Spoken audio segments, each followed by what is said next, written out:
Hello everyone, আসসালামু আলাইকুম। কেমন আছেন আপনারা সবাই? আশা করি আলহামদুলিল্লাহ অনেক ভালো আছেন। জি আলহামদুলিল্লাহ আমিও ভালো আছি। তো আমি নতুন আরেকটা রেসিপি নিয়ে আসছি। তো আমার এই রেসিপিটা কেমন হয় অবশ্যই আমাকে জানাবেন, আর আমার পেজটিকে ফলো করবেন। আমার ইউটিউব চ্যানেল টিকটক আইডিতে দেওয়া আছে, তো আমার ইউটিউব চ্যানেলটিকে সাবস্ক্রাইব করবেন। আর আমার ফেসবুক পেজ দেওয়া আছে, ফেসবুক পেজটাতে ফলো করে দিবেন অবশ্যই। আর আমার পাশে থাকবেন যাতে আমি আরও নতুন নতুন ভিডিও শেয়ার করতে পারি। তো লাইক কমেন্ট শেয়ার করে আমার পাশে থাকবেন, আর ভিডিওটি একবার হলে শেয়ার করে দিবেন। তো দেখেন আমি এখানে কতগুলো গরুর মাংস নেওয়ার পরে তো এখানে আলু নিয়ে নিছি। তো দেখেন আলুগুলি আমার চুলা শেষ। তো আলুগুলি চুলার পরে তো দেখেন আমি গরুর মাংস রান্না করবো আজকে, তার জন্য পিস পিস করে নিচ্ছি। তো একটা আলুকে আমি 8 পিসের মতো করছি। তো দেখেন আলুগুলি কোটা শেষ। এই যে দেখতেছেন কত বড় বড় করে কুটতেছি, তো দেখতে পারতেছেন। তো দেখেন আমার আলুগুলি এখন কিন্তু অলরেডি কুটা শেষ। তারপরে এই যে দেখেন আমি এখানে নিয়ে নিলাম পেঁয়াজ বাটা, এরপরে আদা বাটা, রসুন বাটা। তো দেখতেছেন আমি সব বাটাবাটি এগুলো নিয়ে নিছি। তারপরে এখানে নিয়ে নিছি আলু।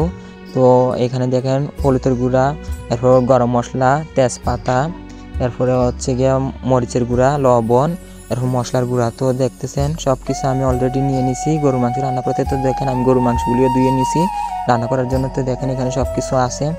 তো আমার এই রান্নাটা কেমন হয় অবশ্যই আমাকে জানাবেন। তো আমি একটা পাতিলে এখন এই আলুগুলি ভালো করে লাল লাল করে একটু ভেজে নিব।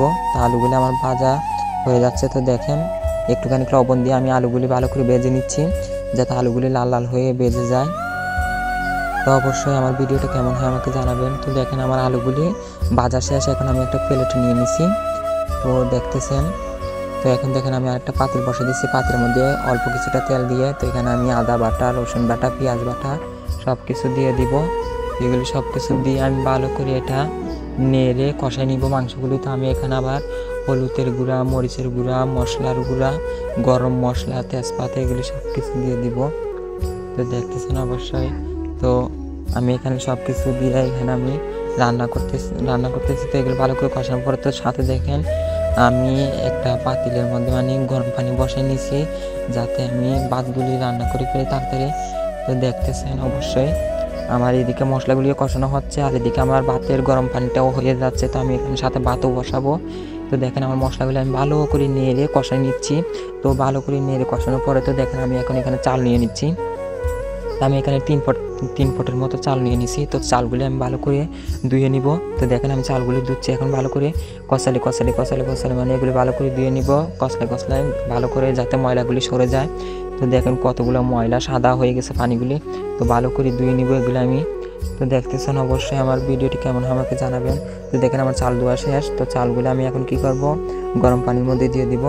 তো দেখেন আমার এই মশলাগুলি কষানো শেষ, তার জন্য আমি সাথে গরুর মাংসগুলি দিয়ে দিলাম। তো মাংসগুলি দিয়ে আমি অনেকক্ষণ কষাই নিব ভালো করে। তো আমি এখন এগুলি নেড়ে ভালো করে এগুলিতে মশলা লাগাই আমি অনেকক্ষণের মতো কষাই রাখবো। তো দেখতেছেন আমি এখন মশলাগুলি কষাচ্ছি ভালো করে। তো মশলাগুলি কষানোর পরে এই যে মাংসগুলি কষাই, তারপরে গুঁড়ো রাখবো ঢাকনা দিতে। দেখেন আমি গরম পানির মধ্যে চালগুলি দিয়ে দিছি। তো দেখতেছেন সাথে ভাতটাও রান্না করা হয়ে যাচ্ছে, গরুর মাংসগুলিও হয়ে যাচ্ছে। তো আজকে গরম গরম ভাত দিয়ে গরম গরম গরুর মাংস খাবো। তো অবশ্যই দেখতেছেন। তো দেখেন আমার এদিকে কিন্তু মাংসগুলি কষানো শেষ। তো মাংসগুলি ভালো করে মশলাগুলি ঢুকিয়েছে মাংসের ভিতরে। তো সাথে একটু পানি অ্যাড করে দিলাম যাতে ভালো করে একটু হয়ে যায়। তো উতরানোর পরে আমি এটাতে আলু দিয়ে দিব। তো দেখেন এদিকে আমার ভাতগুলি দেখেন হয়ে যাচ্ছে। তো আমার ভাতগুলি উতরানো হয়েছে, আমার ভাতগুলি হয়ে যাচ্ছে অবশ্যই দেখতেছেন। আর এই যে দেখেন আমি এখন এখানে মাংসগুলি উতরাচ্ছে। তো আমি এখন আলুগুলি দিয়ে দিব। আলুগুলি দেখতেছেন দিয়ে দিছি। তো দিয়ে এখন এগুলি ভালো করে নেড়ে এগুলো আমি অল্প কিছুক্ষণের মতো ঢাকনা দিয়ে গুঁড়ো রেখে দিব। আমার সাথে এই যে দেখেন ভাতটা হয়ে গেছে, ভাতের মার গেলে ফেলতেছি। তো এই যে দেখেন আমার রান্নাটাও করা শেষ। তো দেখতেছেন কেমন হয় অবশ্যই আমাকে জানাবেন, আর আমার পেজটিকে ফলো করবেন।